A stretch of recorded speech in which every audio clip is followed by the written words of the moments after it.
Pause for a second. Before you decide between a dry sauna and a wet sauna, you need to know that most people are asking the wrong question entirely. I'm Brian Mitchell with The Sauna Place. We've been building and selling saunas since 2004, and every week someone calls us with this exact question: dry or wet?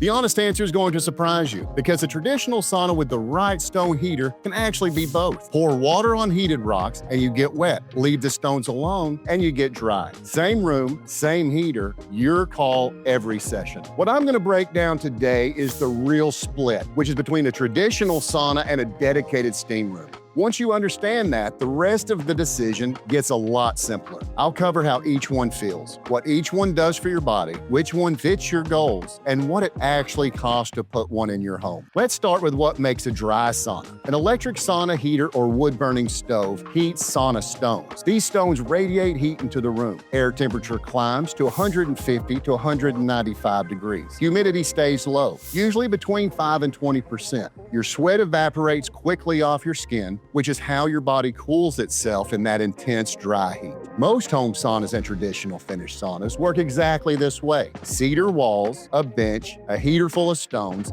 and not much else. That simplicity is the whole point. Infrared saunas fall under the dry heat category too, though they work differently. Instead of heating the air, infrared panels warm your body directly. Temperatures run lower, 120 to 150 degrees, and the room feels cooler. Customers dealing with joint pain at lower temperatures tend to gravitate towards infrared. Still dry, different feel entirely. The experience of a dry sauna is sharp and direct. You feel the intense heat on your skin and in your lungs. Now here's where the terminology gets messy, and this is the thing most comparison articles get wrong. Wet saunas can mean two completely different things. The first meaning is a traditional sauna, where you throw water on hot rocks to create lolu or loiling. That burst of steam when water hits the stones. The sauna room still runs at 150 to 175 degrees, but that burst of steam pushes humidity up to 40 or 60% temporarily. The heat sensation changes completely. The air feels heavier. Your sweat stops evaporating as efficiently. Your body temperature climbs faster. There's also a dedicated steam room, where a steam generator pumps moist heat into a sealed, tiled room. Temperatures run much lower, 90 to 120 degrees, but humidity is near 100%. You feel it in your throat and on your skin the second you walk in. This experience is not the same. I make sure customers understand this distinction before they commit to a build, because the construction, the maintenance, and the cost look completely different depending on which version you mean. Quick question for the comments. When you picture a sauna, which one are you seeing? A hot, dry room with a bucket and ladle, or an actual steam room with tile walls? Drop it below. It tells me a lot about where most of you are starting from, and it helps me make better videos. Let me run through what each one actually does for your body, because the benefits are real, but they are different. Dry sauna. The most consistent feedback I hear from customers is faster recovery. Intense dry heat drives blood flow deep into the muscle tissue. Customers who sauna after lifting or manual labor tell us soreness drops noticeably. Pain relief comes up constantly across every age group I work with. Cardiovascular health is the other big one. A dry sauna session pushes your heart rate up to a moderate cardio range. Over time, consistent sessions support better circulation, lower resting heart rate, and improved blood pressure. The customers who stick with 3 to 4 dry sauna sessions a week are the ones who report the most change. That's not a coincidence. Deep sweating is another one people underestimate.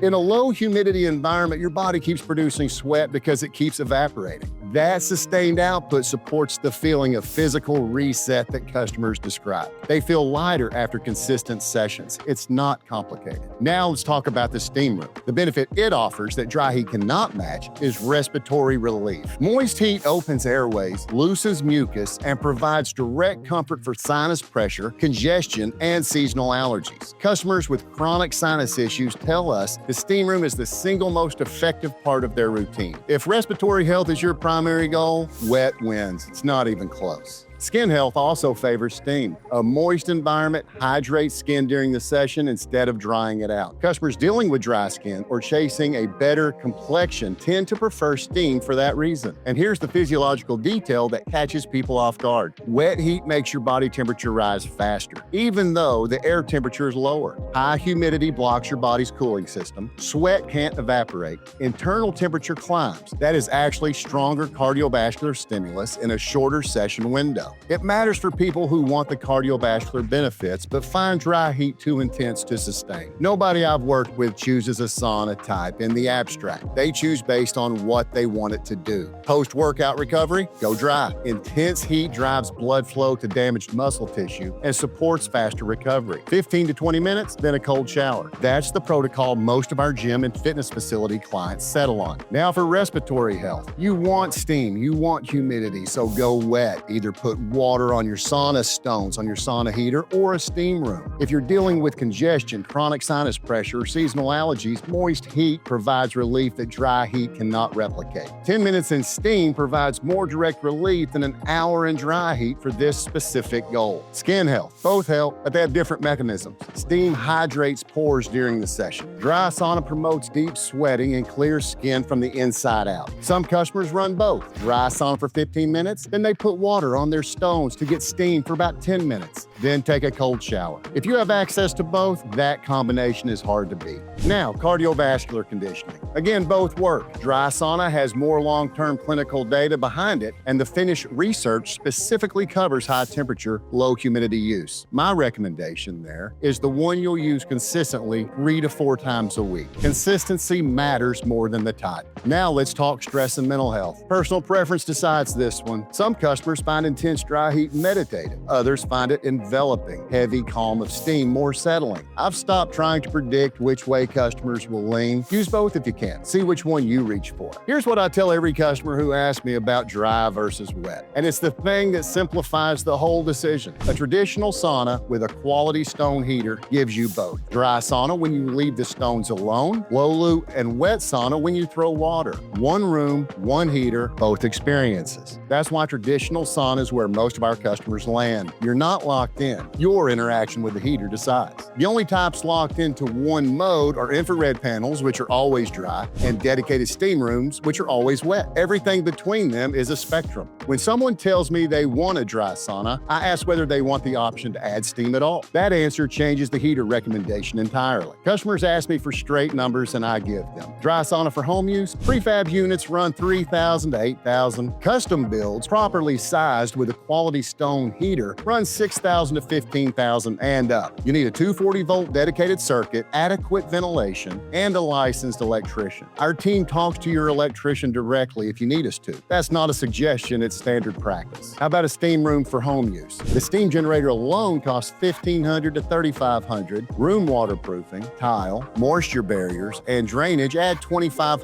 to $6,000 or more, depending on size and materials. Total investment lands between $2,500 and $8,000 plus. Maintenance is higher. You clean to prevent mold. Waterproofing checks matter. The moist environment demands attention that a dry sauna simply doesn't. Now, infrared sauna for home use, the most approachable entry point. $1,500 to $5,000 for quality units. Some plug into a standard 120-volt outlet. Lower energy cost, minimal maintenance, no steam capability. Different experience entirely. One more thing worth mentioning. Many of our customers use HSA or FSA funds towards their sauna purchase through our TrueMed partnership. If you're researching costs, that's worth a conversation with your plan provider. It can meaningfully change the out-of-pocket number. A few things before we close, because no one covers this well enough. Drink 16 to 32 ounces of water before you step in. Drink the same amount after. You may think, hey, Brian, what about alcohol? Alcohol before a sauna? Hard no. It shuts down every cooling mechanism your body has. Dry sauna, 15 to 20 minutes maximum. Wet sauna, 10 to 15 minutes maximum. Cool down 5 to 10 minutes between rounds if you're doing multiple sessions. That cool down is part of the protocol, not optional padding. Pregnant women should consult their physician before any sauna use. Anyone with uncontrolled hypertension, acute illness, or certain medications should do the same. When in doubt, ask your doctor first. I'm a sauna expert, not a physician. And if you feel dizzy, nauseated, or your heart doesn't feel right, leave the room immediately. No session is worth pushing through those signals. That's the real breakdown. Dry versus wet isn't the question. Traditional versus steam room is the question. And if you choose traditional with a quality stone heater, you get both on your terms. If this video cleared up the confusion, hit that thumbs up. It genuinely helps us know what content to keep making. Subscribe so the next one lands in your feed. Got a question about which setup fits your space? Drop it in the comments. I read every one of them. When you're ready to talk it through with someone who's been doing this for over 20 years, give us a call at 931-516-6577 or head to saunaplace.com. Take a look at our wide selection of sauna, plunges, steam showers, heaters, and more while you're there. And guys, as always, we hope to see you soon.